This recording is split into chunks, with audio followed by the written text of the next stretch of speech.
నేను కూడా ఏమీ చేయలేను. నేను ఇప్పటికే భయపడి చేస్తుంటే మీరింకా భయపెట్టకండి అత్తయ్య. మీ అత్తాకోడళ్ళ గుసగుసలైపోతే అసలు పని చూద్దాం. తను వర్షనో కాదో సాక్ష్యాలతో నిరూపించుకోమని మీరు సవాలు విసిరారు కదా. ఇదిగోండి, తనని పెంచిన తల్లిదండ్రులు జయశంకర్ గారు, సుజాత గారు. నమస్తే అండి. నమస్కారం. వీళ్ళు సాక్ష్యాలతో వచ్చారు. ఇక్కడితో ఈ సమస్య సమసిపోవాలి. ఇక ముందు ముందు ఎవరైనా తను వర్షానా కాదా అనే అనుమానం వ్యక్తం చేయకూడదు. మీకు వరుస ఎప్పుడు యాడ దొరికినదేటి?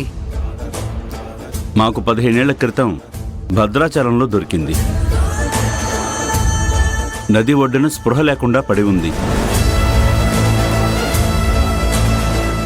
మాకు ఎలాగో పిల్లలు లేరని, ఆ శ్రీరామచంద్రుడే మాకు ఈ రూపంలో బిడ్డనిచ్చాడని మేమే తీసుకెళ్లి పెంచుకున్నాం.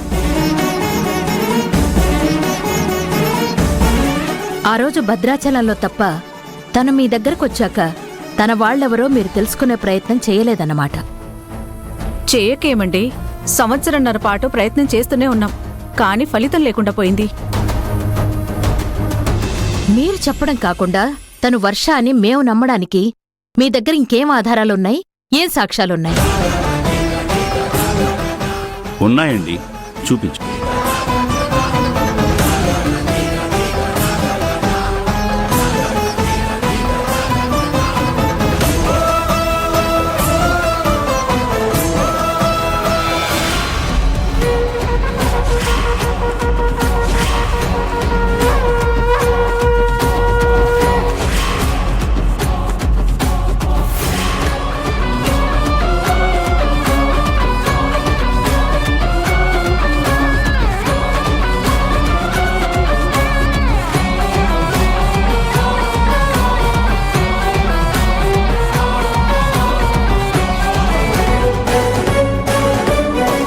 ఆ అమ్మాయి కదా? అరే ఆ అమ్మాయి.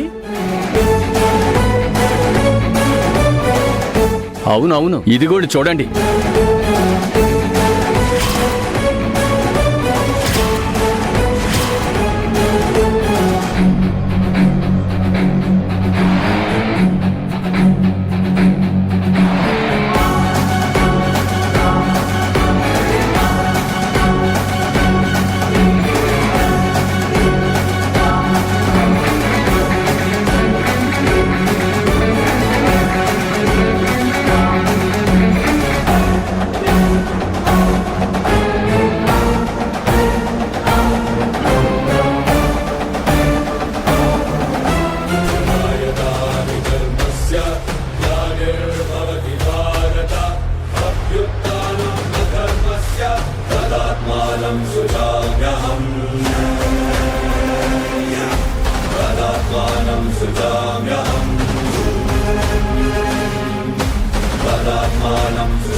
వర్ష మాకు దొరికినప్పుడు ఈ డ్రెస్ తోనే ఉంది.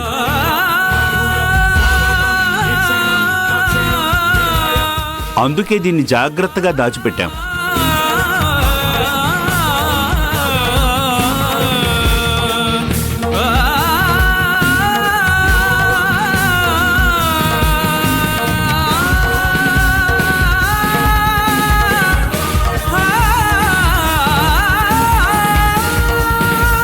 భద్రాచలం వెళ్తున్నామని తెలియగానే నా భర్త తన కూతురికి ప్రేమగా కుట్టించిన డ్రెస్ ఇది.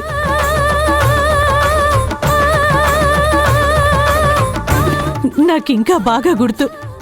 ఆ రోజు వర్ష ఈ డ్రెస్ వేసుకోగానే ఆయన చూసి ఎంత మురిసిపోయారో ఇంకా నా కళ్ళ ముందు మెదులుతూనే ఉంది.